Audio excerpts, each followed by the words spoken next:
बिस्मिल्लाहिर्रहमानिर्रहीम। इमरान खान साहब का कोयटा केस थोड़ी देर तक सुप्रीम कोर्ट ऑफ पाकिस्तान में चीफ जस्टिस उमर अता बंदयाल साहब की सरबराही में 3 रुकनी बेंच समाअत करेगा। और इससे पहले मैं कोयटा केस के हक़ाइक़ बताना चाहता हूँ कि कोयटा में वकील अब्दुल रज़ाक साहब जो वकील थे, हमारे कुलीग थे, उनका 6 जून को मर्डर हुआ। और मर्डर उनका जो मुकामी लोगों से सारी इन्वेस्टिगेशन, सारी बातों से पता चला कि उनकी 3 कबाइल में दुश्मनी थी।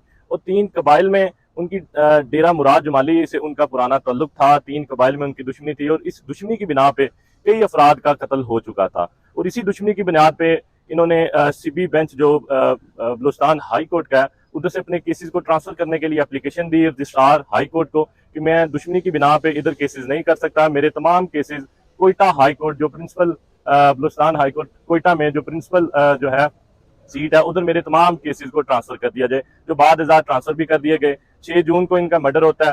प्राइम मिनिस्टर जो एक्स प्राइम मिनिस्टर है शहबाज शरीफ, उनके मशीर अतात तारड़ साहब 6 जून को जब अभी उनकी लास्ट ट्रॉमा सेंटर कोयटा में पड़ी हुई थी, तो 2 बजे के करीब इधर उन्होंने प्रेस कॉन्फ्रेंस की और उस सारी प्रेस कॉन्फ्रेंस में इमरान खान साहब को इस कत्ल के इल्जाम लगाना शुरू कर दिए। तो ऐसे लगता था कि शायद इनकी पहले से प्लानिंग है इमरान खान साहब को इस केस में फंसाने की।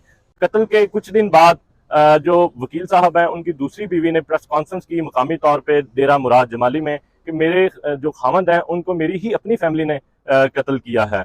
तो सारे केसेस में जितने भी इमरान खान साहब के केसेस बनाए गए, क्योंकि इमरान खान साहब ने तो कानून की बालादस्ती, आइन की हुक्मरानी के लिए 27 साल स्ट्रगल किया। सारी स्ट्रगल में आज तक उन्होंने कोई कानून नहीं तोड़ा। आज तक जो है वो कोई कानून जो है वो कोई उन पर FIR तक नहीं हुई। और आज तक उन्होंने हमेशा इंसानी जान की कदर की है। तो वो कैसे कोयटा के वकील साहब के मर्डर में मुलव्वस हो सकते हैं, जिनको वो जानते तक नहीं थे। जो इल्जाम लगाए गए कि उन्होंने कोई पटिशन दायर की हुई थी इमरान खान साहब के खिलाफ कि जो उन्होंने 2022 को जो असम्बलियां डिसॉल्व की, कौमी असम्बली, तो इस कौमी असम्बली को उन्होंने डिसॉल्व किया, तो वो उन्होंने आर्टिकल 6 के मुतकब हुए हैं। वो एक पटिशन इन्होंने दायर की हुई थी। तो वो उस पटिशन में, क्योंकि केसेस की फेजेस होते हैं, स्टेजेस होते हैं, तो उस स्टेज में अभी तक इमरान खान साहब को उस केस में कोई नोटिस तक नहीं मिला था।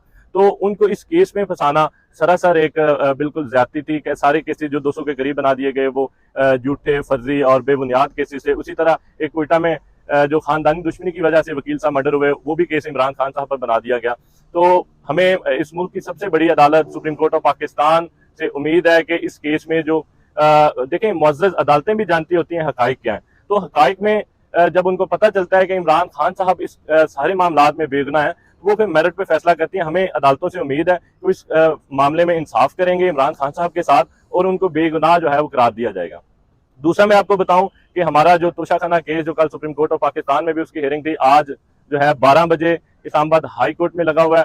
और उसके बाद 2 बजे जो है supreme court of Pakistan Umar Ata Bandial साहब की सरबराही में 3 रुकनी बेंच उसमें समाअत करेगा। तो तोशाखाना केस के हवाले से हमें उम्मीद है कि इंसाफ के तकाजे पूरे किए जाएंगे और इमरान खान साहब की इस केस में जमानत होगी। फिर मैं आपको बताऊं कि जो केसेस जिनमें इमरान खान साहब को की जमानतें खारिज की गई हैं, उन केसेस में हमने प्रोटेक्शन के लिए एप्लीकेशन पटिशन जो है वो दायर कर दी है सुप्रीम कोर्ट ऑफ पाकिस्तान में।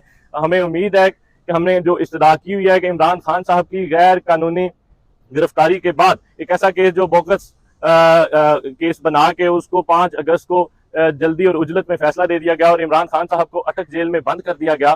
तो उसके बाद जितनी जमानतें उनकी खारिज हुई हैं अदालतों से, तो हमने प्रोटेक्शन मांगी है कि उसमें इमरान खान साहब को किसी केस में गिरफ्तारी से रोका जाए।